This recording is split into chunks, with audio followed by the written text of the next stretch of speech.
Welcome to the Recaps channel. In today's video, we'll recap the Equalizer. Let's get started. Robert McCall leads a quiet life in Boston, where he works at a hardware store.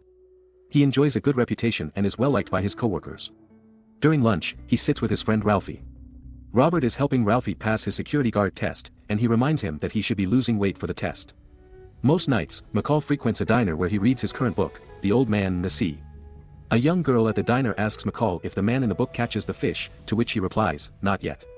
The girl finishes her pie and leaves to hail a cab. At work, McCall's coworkers inquire about his previous occupation before joining them. He jokingly tells them he was a backup dancer for Gladys Knight. That same night, McCall returns to the diner and encounters the same girl.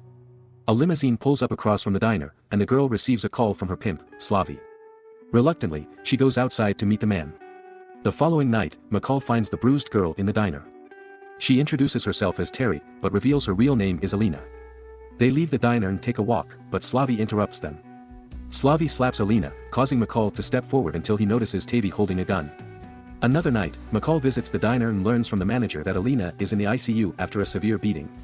McCall rushes to the hospital and finds another prostitute, Mandy, by Alina's side. Mandy reveals that Slavi hit Alina, and she fought back, resulting in her being made an example of. McCall heads to Slavi's restaurant with an envelope containing $9,800 for Elena's freedom. Initially, the goons laugh, but Slavi comments that the money could keep Elena for a month. McCall takes back the money, decides to stay, and locks the door. After carefully observing the men and their weapons, he sets the timer on his watch.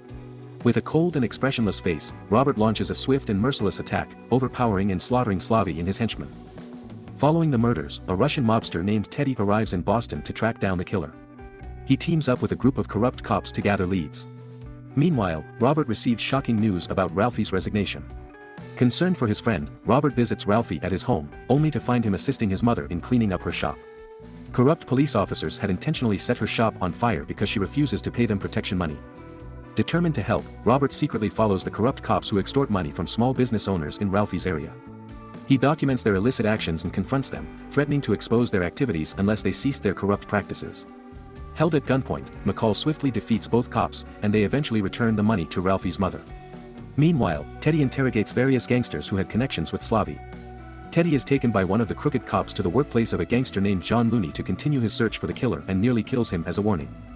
Later, a crook enters Home Mart and holds the cashier, Jenny, at gunpoint, demanding the money from the register. McCall calmly hands him the money. The crook also demands Jenny's ring, which belonged to her mother. The next day, Jenny discovers her ring in the register. McCall returns the sledgehammer he borrowed, ensuring it's clean. That night, to Robert's surprise, Teri pays him a visit at his house, claiming to be a police officer investigating the Slavi murder case. Robert suspects that Teri was not a real police officer, while Teri concludes that Robert was the mastermind behind Slavi's murder. Aware that the Russian mafia was now after him, Robert quickly devises a plan.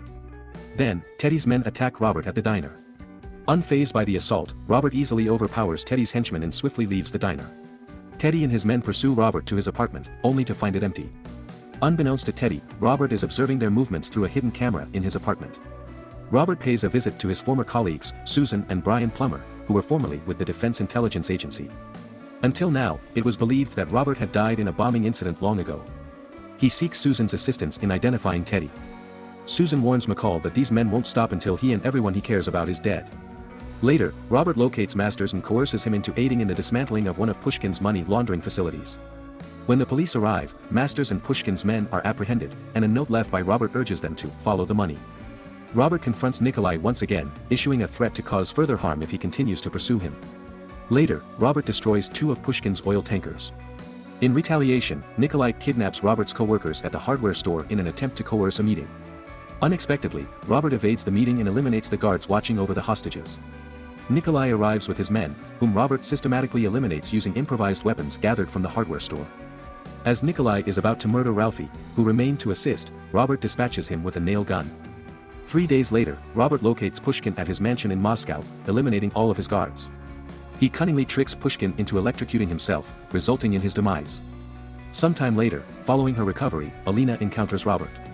She expresses her gratitude for the financial assistance he provided and describes how she has embarked on a new life. Inspired to continue aiding others, Robert begins posting online advertisements as the Equalizer. Please subscribe, like, comment, and share if you enjoyed the video. See you again here on the Recaps channel.